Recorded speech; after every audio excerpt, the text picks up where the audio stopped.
کا۔ اور میرے پیارے آقا کے پیارے دیوانوں، یہاں ایک بڑی پیاری بات یاد آئی، یہ حالانکہ موضوع سے ہٹ کرے لیکن بڑی پیاری بات ہے، سمجھ لیں اس کو۔ کبھی کبھی لوگ ہم سے آ کر کہتے ہیں حضرت دعا کرتا ہوں دعا قبول نہیں ہوتی، دعا کرتا ہوں دعا قبول نہیں ہوتی۔ آپ بتائیں دعا کرنا کس کا کام ہے؟ جی کس کا کام ہے؟ ہمارا کام ہے۔ کس کا کام ہے؟ اور دعا کیا کرو، اللہ کو بندے پسند ہیں جو اللہ سے مانگتے ہیں، اور جو بندے بندوں سے مانگتے اللہ انہیں پسند نہیں کرتا ہے۔ بلکہ حدیث مبارکہ بخاری شریف کی حدیث مبارکہ ہے، وہ بندے جو بندوں کے سامنے ہاتھ پھیلانا شروع کر دیتے ہیں نا، پھر اللہ اس کے لیے آسمانوں کے دروازے بند کر دیتا ہے کہ جب وہی دے گا، میں نہیں دینے والا۔ اللہ اس کو پسند نہیں کرتا جو سب کے سامنے اپنی پریشانی پیش کرتا رہے، ہاتھ پھیلاتا رہے، اس سے آج مانگا کل اس سے مانگا۔ بعض ہوتے ہیں نا، بعض ہوتے ہیں، بعض کا گزارا ہی ایسے چلتا ہے، یا ہاتھ پھیلا رہے وہاں، اچھا اللہ کی بارگاہ میں نہیں پھیلائے گا، وہ اللہ کے بندوں کے سامنے پھیلاتا پھرے گا۔ کیوں؟ تیری عادت جو بن گئی، اللہ نے اب تیرے مقدر میں انہی سے مانگنا لکھا، جا انہی سے مانگتا رہے۔ اور جب اللہ سے بندہ مانگتا ہے نا، اللہ کو بہت پسند ہے مانگنا، بہت پسند ہے۔ مولا کائنات فرماتے ہیں، اچھا دعا مانگنا کس کا کام اور دعا قبول کرنا کس کا کام؟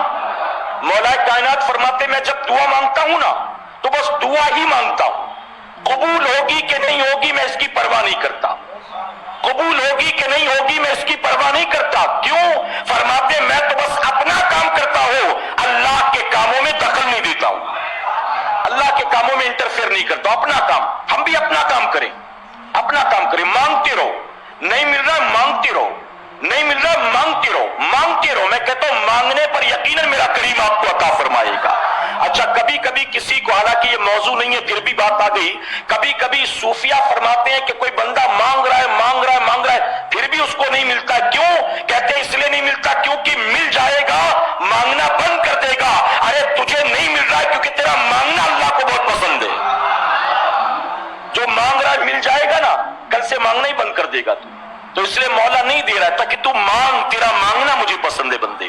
اور یہ بھی یاد رکھو جب بھی مانگا کرو نا تو یہ نہیں کہ بس اپنے لیے مانگ رہا ہے، بلکہ حدیث مبارکہ میں آتا ہے جب بندہ مانگنے پر آتا ہے نا پھر اسے کوئی مریض یاد آ جاتا ہے، پھر کوئی پریشان حال یاد آ جاتا ہے، پھر کوئی اس کو قرض میں ڈوبا انسان یاد آ جاتا ہے، پھر کوئی ڈپریشن کا شکار یاد آ جاتا ہے، پھر کوئی ایگزام دینے والا بچہ یاد آ جاتا ہے، پھر کوئی نوکری تلاش کرنے والا جوان یاد آ جاتا ہے، پھر کوئی رشتے کے لیے پریشان ماں باپ یاد آ جاتے ہیں۔ کہتے ہیں وہ دعا کے لیے ہاتھ اٹھاتا ہے اور پھر جب اس کو سارے یاد آ جاتے ہیں وہ انہی کے لیے مانگتا رہتا ہے، مولا اس کی پریشانی دور کر دے، مولا اس کو شفا عطا کر دے، مولا اس کی روزی کا انتظام کر دے۔ فرمایا کہ وہ مانگتا ہی رہتا ہے یہاں تک کہ اپنے لیے مانگنا بھول جاتا ہے، وہ صرف لوگوں کے لیے مانگتا رہتا ہے۔ پھر میرا کریم اس بندے کو بن مانگے وہ عطا کرتا ہے جو اپنے لیے مانگنے والا تھا۔ بن مانگے تم مانگ کر دیکھو تو صحیح، ہم تو مائل بکرم ہے کوئی سائل ہی نہیں، راہ دکھلائے کسے رہ روے منزل ہی نہیں۔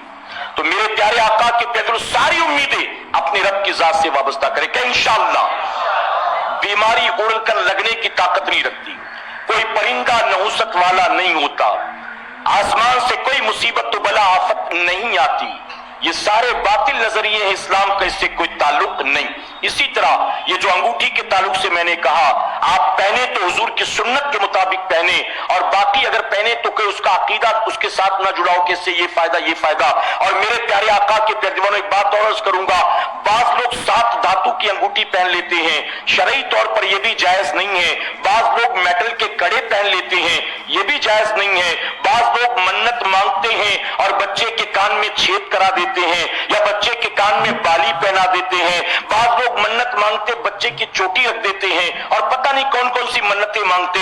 ان ساری چیزوں کا اسلام سے کوئی تعلق نہیں ہے۔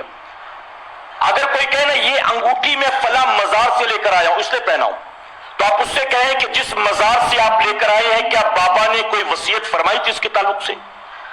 جو وہاں بزرگ آرام فرما ہوں گے انہوں نے کیا ایسی انگوٹھی پہنی تھی کبھی؟ کیا وہ بھی کڑا پہنتے تھے؟ کیا وہ بھی ایسے رنگ برنگے ناڑے باندھتے تھے؟ یہ جو تم ان کی نسبت سے جوڑ کر رہے ہو کیا وہ کرتے تھے؟ یا انہوں نے اس کے بارے میں اپنے مریدین کو تاکید کی؟ ان کے جو خلفاء گزرے، ان کے جو مریدین گزرے، کیا وہ لوگ اس پر عمل کرتے تھے؟ کیا انہوں نے اپنے مریدوں تک یہ بات منتقل کی؟ کہاں سے لے کر آ گئے؟ تو ان ساری چیزوں کی کوئی اصل نہیں ہے. 7 دھاتوں والی انگوٹھی پہن لینا اور کسی مزار سے اس کو منسوب کر دینا اور یہ کہنا کہ اس وجہ سے، بالکل نہیں.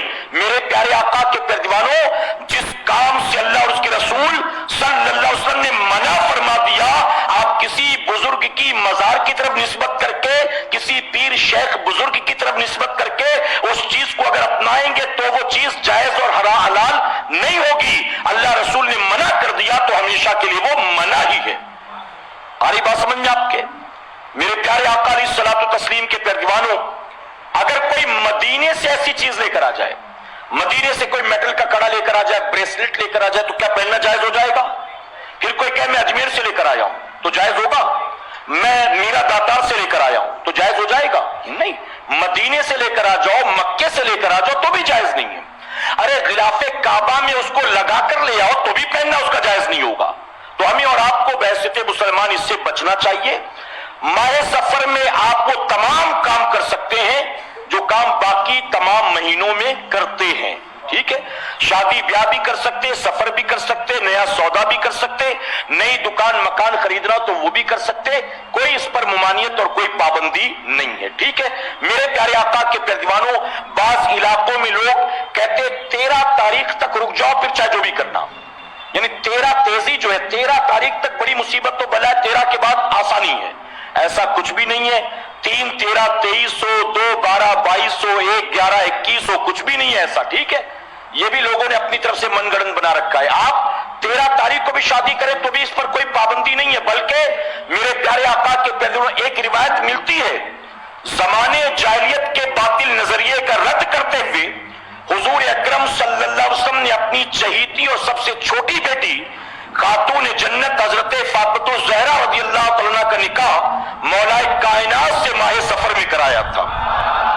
اچھا، ماہ رمضان والی روایت بھی مشہور ہے، لیکن ایک روایت یہ بھی ملتی ہے جو بڑے بڑے علماء خود بیان کرتے اور کتابوں میں پائی جاتی کہ ماہ سفر میں حضور نے نکاح کروایا تاکہ ان کا رد ہو جائے. اور آپ بتائیں، لوگ کہتے ہیں سفر میں شادی کرو گے تو میاں بیوی میں نبھے گی نہیں. ان سے بہتر بھی کوئی جوڑا ہے جس کی نبھی ہو؟ بتاؤ. بعض لوگ کہتے ہیں میاں بیوی میں محبت نہیں ہوگی. میں کہتا ہوں آج بھی قاضی نکاح پڑھاتا ہے تو انہی کی محبتوں کے وسیلے سے دعائیں کرتا ہے کہ مولا اس جوڑے میں محبت پیدا فرما جو تو نے خاتون جنت اور مولا کائنات میں پیدا کی تھی. وہ دعا کرتے. اچھا، بچے نہیں ہوں گے. میں کہتا ہوں ان سے بہتر کسی کو بچے ہوئے، ان سے بہتر بھی کسی کو بچے ہوئے. بلکہ یہ بھی روایت ملتی ہے حضور نے اپنے 2 نکاح بھی اسی مہینے میں کیے. حضرت زینب سے، حضرت صفیہ سے خود میرے نبی نے اس مہینے میں نکاح فرمایا ہے. اچھا، سفر پہ نہیں جانا چاہیے. آپ کو شاید پتہ نہیں، 27 سفر المظفر کو میرے آقا نے مکہ معظمہ سے مدینے کی ہجرت فرمائی تھی. اور یہ اتنا عظیم سفر تھا کہ اس سفر کے بعد یعنی 27 کو آپ نکلے، 12 ربیع الاول کو مدینہ شریف پہنچے، اور پھر اسی ہجرت کے بعد اللہ نے اسلام کو عروج عطا فرمایا ہے، ترقی عطا کی ہے. تو ہم بھی نکلے کسی سفر پر یہ سوچ کر کہ اس مہینے میں میرے آقا اس عظیم ہجرت والے سفر پر نکلے تھے. یہ نہیں کہ اس مہینے میں نہیں جانا. میرے پیارے آقا کے پیارے دیوانوں، اسی طرح سے اس مہینے کے ساتھ بہت سی تاریخیں جڑی ہوئی ہیں، لیکن چونکہ وقت ہو گیا میں اپنی گفتگو کو یہیں پر مکمل کرتا ہوں، اس امید کے ساتھ آپ نے جو سنا ہے اس پر عمل کریں گے انشاءاللہ. اچھا، گاؤں دیہات کی بڑی بوڑھیاں یا آپ کے گھر میں نانی دادی یا خالہ ہو، وہ نہیں مانیں گی. اچھا، وہ نہ مانے تو ان سے لڑنا جھگڑنا نہیں. آپ تو مان گئے نا. آپ اپنی بیوی کو سمجھا دیں، اپنی بیٹی کو سمجھا دیں. وہ جب چلے جائیں گے تو ان کے ساتھ یہ چیزیں ختم ہو جائیں گی، لیکن آپ اگر اس کو ٹرانسفر کریں گے، آگے فارورڈ کریں گے تو آپ کے ذریعے نئی چیزیں وجود میں آ جائیں گی انشاءاللہ. جو اصل چیز ہے جس کا اسلام سے تعلق ہے. اللہ ہمیں آپ کو سب کو کہنے سننے سے زیادہ عمل کی توفیق عطا فرمائے.